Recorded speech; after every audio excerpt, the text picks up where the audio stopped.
നമസ്കാരം, കലാകൗമുദി ഓൺലൈനിലേക്ക് സ്വാഗതം. വീണു കിട്ടിയ ലവ് ജിഹാദിനെ വലിയൊരു ആഘോഷമാക്കി മാറ്റാൻ ഒരുങ്ങുകയാണ് സംസ്ഥാന BJP. കഴിഞ്ഞ ദിവസം കോതമംഗലത്തൊരു ദൗർഭാഗ്യകരമായ സംഭവം ഉണ്ടായി. സോന എൽദോസ് എന്ന പെൺകുട്ടി ആത്മഹത്യ ചെയ്തു.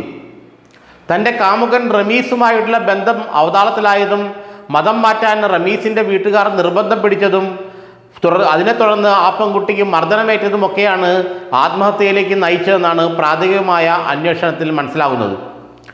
മുസ്ലിം ചെറുപ്പക്കാർ ക്രൈസ്തവ പെൺകുട്ടികളെ ആകർഷിച്ച് മതം മാറ്റുന്നു എന്ന് തുടങ്ങിയ ആരോപണങ്ങൾ ലവ് ജിഹാദ് എന്ന പേരിട്ട് വിളിച്ചുകൊണ്ട് ക്രൈസ്തവ മതമേലധ്യക്ഷന്മാർ വലിയ വിവാദവും പ്രശ്നങ്ങളുമാക്കി മാറ്റിയിരുന്നു.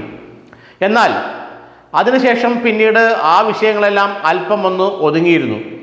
പിന്നീട് ഛത്തീസ്ഗഡിൽ കന്യാസ്ത്രീകൾക്കെതിരെ ഉണ്ടായ ആക്രമണവും അറസ്റ്റും ജയിൽവാസവുമെല്ലാം കേരളത്തിലെ ക്രൈസ്തവരെ BJPക്കെതിരെ തിരിയാൻ പ്രേരിപ്പിച്ചിരുന്നു. എന്നാൽ പെട്ടെന്നാണ് ഇങ്ങനെയൊരു ദൗർഭാഗ്യകരമായ സംഭവം ഉണ്ടാകുന്നത്. സോന എൽദോസ് എന്ന പെൺകുട്ടി ആത്മഹത്യ ചെയ്യപ്പെടുന്നതും പ്രതിയായി കുറ്റാരോപിതനായി റമീസ് എന്ന ഒരു മുസ്ലിം സമുദായത്തിലെ ചെറുപ്പക്കാരൻ നിൽക്കുന്നതും. ഇതോടുകൂടി ക്രൈസ്തവ മതമേലധ്യക്ഷന്മാരും BJP നേതാക്കളും വീണ്ടും കൈകോർക്കുകയും നേരത്തെ തന്നെ ക്രൈസ്തവ മതമേലധ്യക്ഷന്മാർ പ്രഖ്യാപിച്ച അല്ലെങ്കിൽ പറഞ്ഞു പരത്തിയ ലവ് ജിഹാദ് എന്ന ആരോപണം ഇവർ പൊടിതട്ടി എടുക്കുകയും ചെയ്തു. ഇപ്പോൾ ക്രൈസ്തവ ഗ്രൂപ്പുകൾ, തീവ്ര ക്രൈസ്തവ ഗ്രൂപ്പായ കാസ ഉൾപ്പെടെയുള്ളവർ, വിശ്വ ഹിന്ദു പരിഷത്തിനെ പോലെയുള്ള സംഘപരിവാർ സംഘടനകൾ ഇവരെല്ലാം കൈകോർത്താണ് ഇപ്പോൾ ലവ് ജിഹാദ് വീണ്ടും ഉയർത്തിക്കൊണ്ടുവരുന്നത്. വരുന്ന തെരഞ്ഞെടുപ്പിൽ ക്രൈസ്തവ മേഖലകളിൽ ഈ സോന എൽദോസിൻ്റെ ആത്മഹത്യയെ വലിയൊരു വിഷയമാക്കാൻ ഒരുങ്ങുകയാണ് BJPയും കാസയും മറ്റ് ക്രൈസ്തവ തീവ്ര സംഘടനകളും. സോന എൽദോസിൻ്റെ ആത്മഹത്യയ്ക്ക് പിന്നിൽ മതം മാറ്റ മാഫിയയാണെന്നും അതിന് പിന്നിൽ പോപ്പുലർ ഫ്രണ്ടും SDP ആണെന്നുമൊക്കെ ഇപ്പോൾ ചില ക്രൈസ്തവ പുരോഹിതരും വിശ്വ ഹിന്ദു പരിഷത്തും സംഘപരിവാറുമെല്ലാം ആരോപിക്കുന്നുണ്ട്. ഇതിനെ വലിയൊരു വിഷയമാക്കി വരുന്ന തെരഞ്ഞെടുപ്പിൽ മാറ്റിയാൽ നഷ്ടപ്പെട്ട ക്രൈസ്തവ പിന്തുണ തിരിച്ചു പിടിക്കാമെന്നുള്ള നീക്കമാണ് BJP നടത്തുന്നത്.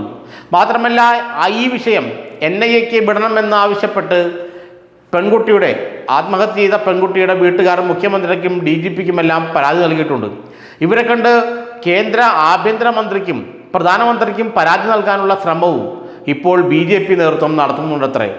ഇവർ കേന്ദ്ര ആഭ്യന്തരമന്ത്രിക്കും പ്രധാനമന്ത്രി മോദിക്കുമെല്ലാം പരാതി നൽകിയാൽ അത് വച്ച് NIA അന്വേഷണം വന്നാൽ ഒരുപക്ഷെ കേരളത്തിൻ്റെ രാഷ്ട്രീയത്തിൽ അത് BJPക്ക് ഒന്നുകൂടി ചൂടുറപ്പിക്കാനുള്ള സ്ഥലം നൽകുമെന്നുള്ള കാര്യത്തിൽ തർക്കമില്ല. കാരണം ഇന്ത്യയിലെ ഏതെങ്കിലും ഒരു പോലീസ് സ്റ്റേഷനിൽ FIR ഇട്ടാൽ ആ കേസ് NIAക്ക്, നാഷണൽ ഇൻവെസ്റ്റിഗേറ്റീവ് ഏജൻസിക്ക് ഏറ്റെടുക്കാം. ഈ കേസിൽ ഇപ്പോൾ FIR ഇട്ട് കഴിഞ്ഞു, ആ പയ്യനെ അറസ്റ്റും ചെയ്തു കഴിഞ്ഞു. ഇതോടുകൂടി വേണമെങ്കിൽ ഈ കേസ് NIAക്ക് എടുക്കാം. കാരണം ഭീകരവാദത്തിന് കൊണ്ടുവന്ന പണം ഉപയോഗിച്ചാണ് മതം മാറ്റം നടത്തിയതെന്ന് തുടങ്ങിയ ആരോപണങ്ങൾ ഉയർന്നാൽ അത് NIAക്ക് അന്വേഷിക്കാൻ കഴിയും. അങ്ങനെ NIA ഇടപെടിപ്പിച്ച് കേരളത്തിലെ വലിയൊരു സാമൂഹ്യ പ്രശ്നമാക്കി മാറ്റാൻ ഇപ്പോൾ BJP ഒരുങ്ങുകയാണ്. സോന എൽദോസിൻ്റെ ആത്മഹത്യയെ തങ്ങൾക്കുള്ള രാഷ്ട്രീയ നേട്ടത്തിനുള്ള ഉപകരണമാക്കി മാറ്റാൻ ലവ് ജിഹാദ് ആഘോഷമാക്കി മാറ്റുകയാണ് ഇപ്പോൾ BJPയും തീവ്ര ക്രൈസ്തവ സംഘടനകളും. ലവ് ജിഹാദ് എന്ന് ഞങ്ങൾ പറഞ്ഞപ്പോൾ നിങ്ങൾ ഞങ്ങളെ കളിയാക്കി. ഇപ്പോൾ എന്താണ് സംഭവിച്ചതെന്ന് മനസ്സിലാക്കൂ. യഥാർത്ഥത്തിൽ കോതമംഗലത്ത് നടന്നത് ലവ് ജിഹാദ് തന്നെയാണെന്നുള്ള ആക്രോശങ്ങളാണ് ഇപ്പോൾ കാസയുടെ ഭാഗത്തു നിന്നും അതോടൊപ്പം തന്നെ സംഘപരിവാർ സംഘടനകളുടെ ഭാഗത്തു നിന്നും വരുന്നത്. സംസ്ഥാന സർക്കാരാവട്ടെ ഇപ്പോൾ വലിയ പ്രതിസന്ധിയിലാണ് ഇക്കാര്യത്തിൽ. ആർക്കെതിരെയും ഇത്തരത്തിൽ NIA അന്വേഷണത്തിന് ശുപാർശ ചെയ്യാനൊന്നും സർക്കാരിന് കഴിയുകയുമില്ല.